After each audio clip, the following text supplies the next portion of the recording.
Chers amis, me voici de retour pour un 4-4-2 en règle, car il s'en passe des choses et qu'il faut bien évidemment élucider tout ce merdier. En plus, en temps de confinement, je suis dans mon élément. Confiné, je suis comme une bête sauvage, mon cerveau est en ébullition. J'ai des vannes, des calembours qui prennent un ticket pour entrer. Donc bougez pas, j'ai de quoi envoyer pour les 10 prochains confinements s'il faut. Qu'on se comprenne bien. Pour l'épreuve des poteaux, faut rester dessus pendant 2 semaines sans tortiller du cul. Le totem d'une main et Denis Brognard de l'autre. Cherchez pas la deuxième vague, c'est moi. Bon, en attendant, je vous fais un topo sur les attentats. Parce qu'il se passe des choses très étranges en France. Et justement, quand je vous dis étrange, je ne sais pas si vous avez remarqué, mais nous avons appris les dates du confinement grâce à Disneyland Paris, qui donne les dates de fermeture et d'ouverture de son parc. Donc, il a fermé le 29 octobre et les réservations restent ouvertes pour les séjours du 19 décembre au 3 janvier et fermeture le 4 janvier. Donc, les mecs, ils savent. Ils ont des contacts avec le gouvernement et anticipent. Contrairement à ce que nous racontent les médias mainstream, les gars, ils te sortent pas des dates comme ça. Faut pas nous prendre pour des cons non plus. Et je vous dis ça, c'est juste pour vous faire remarquer que c'est pas grâce au gouvernement que l'on a des informations sur le confinement, mais grâce à Disneyland. Le nouveau porte-parole du gouvernement, c'est la bande à Mickey, les gars. Vous saisissez? J'attends le communiqué de Picsou pour connaître le plan d'action concernant le chômage. Il va y en avoir du boulot, hein. J'espère que Riri, Fifi et Loulou seront là pour l'épauler. Vous voyez où on en est? Et le pire, c'est que pendant ce temps-là, t'as la police française qui est obligée de se rendre dans les grandes surfaces pour empêcher Leclerc de vendre les derniers Playmobil ou la poupée Reine des Neiges et le cheval de glace. Parce que c'est beaucoup plus dangereux que la bouteille de Ricard du rayon d'à côté. Vous saisissez la subtilité qu'il faut pour combattre la Covid-19.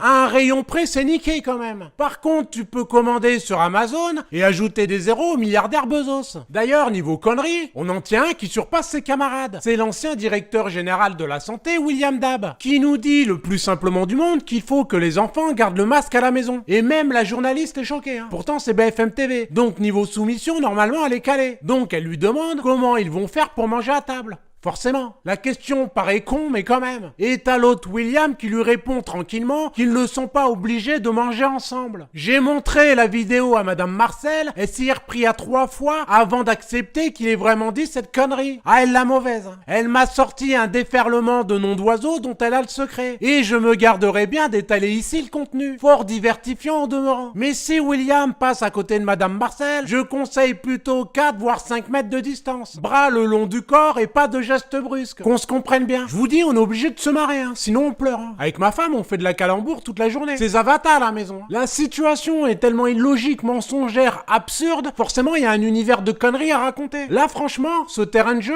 c'est formidable. À ce niveau d'incompétence, je jongle avec les vannes. Elles me réveillent la nuit tellement qu'elles veulent participer au 4-4-2.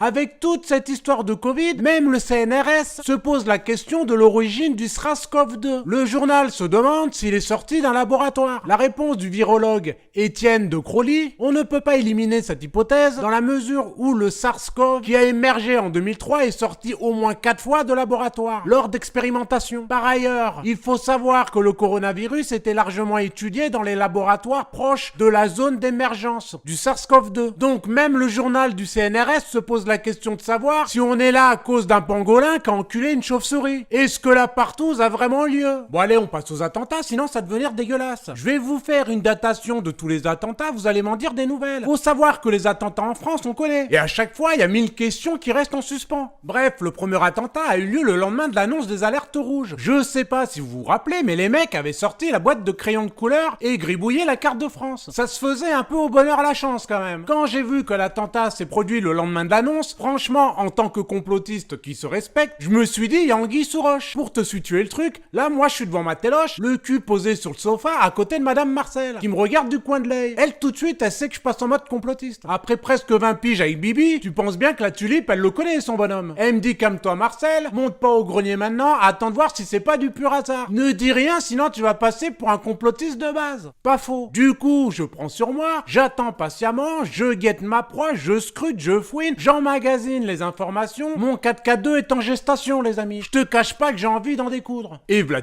pas que le deuxième attentat se déclenche le lendemain de l'annonce sur le couvre-feu. couvre-feu. Putain, je me dis que j'y monte à mon grenier. Faut gratter du papier et sortir un 4x4 en express. Sauf que Madame Marcel me demande d'attendre. Et elle me dit, toi-même tu m'as causé qu'il allait nous pondre un confinement. Si tu vois que le lendemain il y a un attentat, tu pourras t'itérer à ton grenier. Faut avouer que niveau argument c'est propre. Hein. Du coup, j'attends l'annonce du confinement et bim bam boum, troisième attentat le lendemain de l'annonce du confinement. Bon là, obligé, je mets ma tenue de combat. Prends mon peignoir, mon vieux bas de jogging, j'enfile mes chaussettes arlequin, mes pantoufles et hop, direction le grenier. Pour gratter du papier et vous écrire ce 4x4-2. Bon, quand je te le raconte comme ça, c'est sûr que ça fait pas rêver, mais va falloir t'y faire, hein, parce que ça se passe comme ça. C'est ma tenue Superman. À la différence que je porte pas un legging bleu avec un slip par-dessus. Je sais me tenir. Bref, voici les preuves, les loulous. Croyez-moi bien que les autres, on va se les farcir et qu'on mettra le pruneau avec. Tu vas voir que la pintade, elle va sortir du four. Donc, qu'est-ce qui s'est passé? Bah, il s'est passé que la vaseline était dans les produits non essentiels. Donc, ça s'est fait à sec pour les Français. Et ça a commencé au moment des zones rouges, qui permettaient de fermer les bars, restos, salles de gym. Donc, impossible de se bourrer la gueule, d'aller bouffer chez René ou de faire toutou youtou. Si tu te rappelles bien, Véran annonçait la fermeture des bars, restaurants, salles de sport à Marseille pour le 26 septembre. Sauf qu'à Marseille, ils ont le sang chaud, tu vois. À ce moment-là, les indépendants, artisans, commerçants décident de faire un rassemblement le vendredi 25 septembre à Marseille pour dire non au reconfinement de l'économie. Et devinez quoi? Le 25, c'est la première attaque au couteau à Paris, près des locaux de Charlie Hebdo. Donc le 25, on n'entendait parler que de ça. La manifestation s'est confinée à l'abri derrière cette attaque au couteau. H24 sur CNews, BFM TV, ni vu ni connu, à ciao bon dimanche. Bye bye les Marseillais indépendants, artisans, commerçants qui manifestaient. Et comme on dit à Marseille, à un moment donné, faut arrêter de nous prendre pour des cons. Donc, bougez pas les gars, je vais vous la faire ficelle celle-là. Soyez attentifs. On continue la balade. Si vous croisez des cèpes ou des girolles, faut les ramasser. Hein. Je vais vous faire une petite omelette, vous m'en direz des nouvelles. Je vais vous démontrer que tout ça est une mascarade bien orchestrée. Le 23 septembre, Véran annonce la fermeture de bars, restaurants, salles de sport à Marseille. Le 25 septembre, c'est la première attaque au couteau à Paris, près des locaux de Charlie Hebdo. Le 27 septembre, fermeture des bars, restaurants, salles de sport. Le 15 octobre 2020, c'est la conférence de presse qui annonce les mesures pour lutter contre la propagation du Covid-19. Le 16 octobre, décapitation du professeur Samuel Paty. Le 17 octobre 2020, état d'urgence sanitaire, mise en place du couvre-feu annoncé le 15. 15, 16, 17. On continue. Le 28 octobre 2020, Emmanuel Macron annonce le rétablissement d'un confinement jusqu'au 1er décembre. Le 29 octobre, attentat de Nice, 3 personnes sont mortes et plusieurs autres blessées. Le 30 octobre, mise en place du confinement annoncé le 28. 28, 29, 30. Fin de la petite balade. Assez propre, hein. Ah bah tu peux te laver le cul par terre, y a pas un gravillon qui traîne, hein. C'est sûr que quand tu le mets sur papier, c'est plus clair. T'as compris qu'entre chaque annonce du gouvernement et la mise en place, il y a un attentat. Et figurez-vous qu'aucun journaliste digne de ce nom n'a révélé ce fait extrêmement étrange. Nous sommes face à une manipulation de masse afin de faire passer des mesures extrêmement contestables, occuper l'audience sur BFM, CNews, TF1, France 2, etc.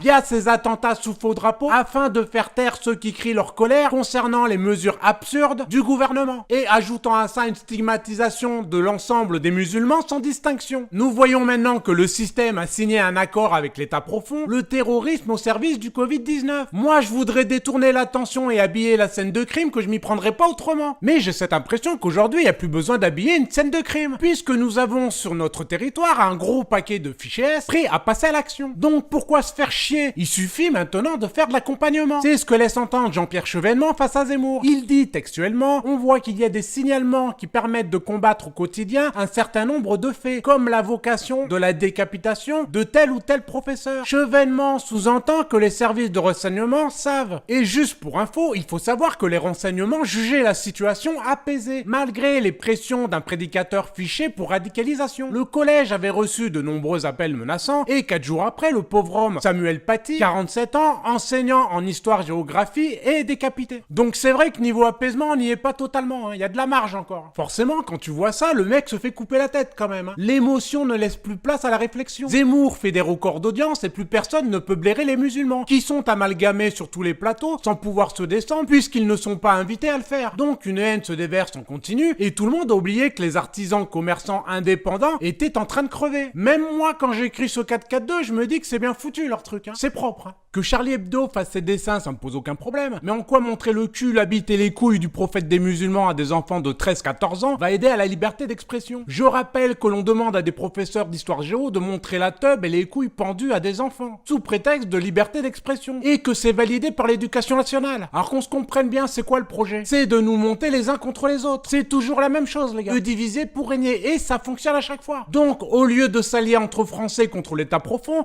le système, lui, nous monte les uns contre les autres, avec un petit coup de main de ce cher Zemmour qui nous pousse à la guerre civile. Écoutez bien ce que je vous dis. Que vous soyez athée, chrétien, musulman, juif, jazzman, danseur étoile ou dame pipi, vous serez les gros dindons de la farce, qui paieront le prix pendant que vos maîtres tartineront leur biscotte avec votre sang. Bon les amis, il y a un moment, faut se quitter. Je reviendrai très vite car comme vous le savez, il y a le renifleur de gamine Biden qui tente un hold-up en faisant voter les morts, pendant que Trump améliore son swing. On en reparlera dans mon prochain 4-4-2. T'imagines bien que je vais pas passer à côté. Avec moi, c'est comme dans les films d'horreur. Je suis le mec qui marche tranquillement en faisant traîner sa faucille, pendant que l'autre trace un 200 mètres comme un connard pour essayer de s'échapper. Mais j'arrive quand même à le rattraper, ce trou du cul. Le pire cauchemar, c'est moi. Vous avez pu remarquer aussi que ça bosse comme jamais concernant le site, le média en 4-4-2. Je sais, c'est long, mais je vous sors pas un simple site. Et là, c'est une machine de guerre. En même pas 15 jours, les traducteurs ont sorti 18 vidéos, dont certaines font plus de 20 minutes. Des dessins, des articles sont déjà sur le site. Un partenariat avec Cospi Comics. Les musiciens font connaissance et bossent déjà. Julien a déjà sorti son premier épisode. Fabien a 2 épisodes d'avant. Alexandre, Isabelle, Jean, Yannick, Thierry, etc.